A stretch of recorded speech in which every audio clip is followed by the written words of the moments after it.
Assalamualaikum warahmatullahi wabarakatuh. Salam sejahtera bagi kita semua. Perkenalkan, nama saya Nabila Salsabila dengan NIM A41124013. Pada kesempatan kali ini, saya akan menyampaikan tentang hakikat belajar dan pembelajaran. Pertama, mari kita pahami terlebih dahulu apa yang dimaksud dengan belajar. Belajar adalah suatu proses perubahan perilaku yang relatif permanen pada diri seseorang sebagai hasil dari pengalaman, latihan, dan interaksi dengan lingkungan. Artinya, setiap orang yang belajar akan mengalami perubahan-perubahan ini, bisa dalam bentuk pengetahuan, keterampilan, sikap, maupun kebiasaan baru.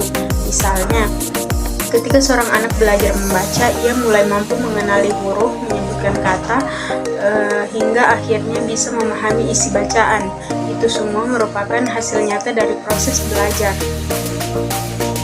Belajar juga bukanlah kegiatan yang bersifat sementara. Hasil belajar akan menetap dalam diri seseorang dan dapat digunakan dalam jangka panjang. Contohnya, kemampuan menulis, menghitung, atau mengendarai sepeda akan terus melekat walaupun tidak setiap hari melakukannya. Inilah yang membedakan belajar dengan aktivitas lain, seperti menonton televisi atau bermain, yang mungkin hanya memberi hiburan sesaat tanpa meninggalkan bekas mendalam. Selain itu, belajar tidak terjadi secara kebetulan.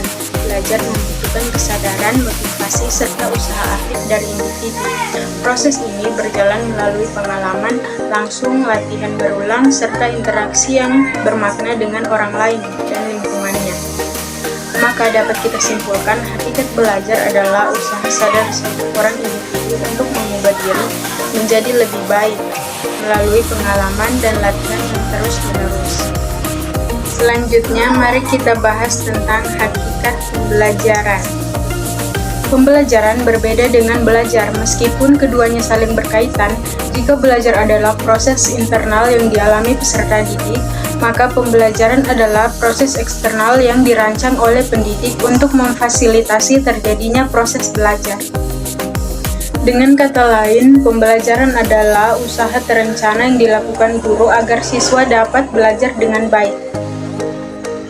Dalam pembelajaran, guru memiliki peran sebagai fasilitator, motivator, sekaligus pembimbing. Guru tidak hanya menyampaikan materi, tetapi juga menciptakan lingkungan belajar yang kondusif, menyenangkan, dan menantang. Sementara itu, siswa bukan sekedar penerima informasi, melainkan subjek aktif yang berpartisipasi, bertanya, mencoba, berdiskusi, dan menemukan pengetahuan melalui berbagai kegiatan yang dirancang. Hakikat pembelajaran juga menekankan pentingnya interaksi di antara guru, peserta didik, dan sumber belajar. Interaksi ini bisa terjadi melalui berbagai metode seperti diskusi, tanya jawab, praktik langsung, maupun pemanfaatan media dan teknologi. Semua itu bertujuan agar proses pembelajaran menjadi lebih efektif dan bermakna. Dengan demikian, kita dapat melihat bahwa belajar dan pembelajaran adalah dua hal yang tidak bisa dipisahkan. Belajar adalah proses perubahan dalam diri individu, sedangkan pembelajaran adalah usaha yang dilakukan guru untuk menata, memfasilitasi, dan mendorong terjadinya proses belajar tersebut. Keduanya sama-sama penting dalam upaya mencapai tujuan pendidikan, yaitu membentuk manusia yang berpengetahuan, terampil, berkarakter, dan mampu beradaptasi dengan perkembangan zaman. Sebagai penutup, dapat saya simpulkan bahwa hakikat belajar dan pembelajaran adalah inti dari dunia pendidikan.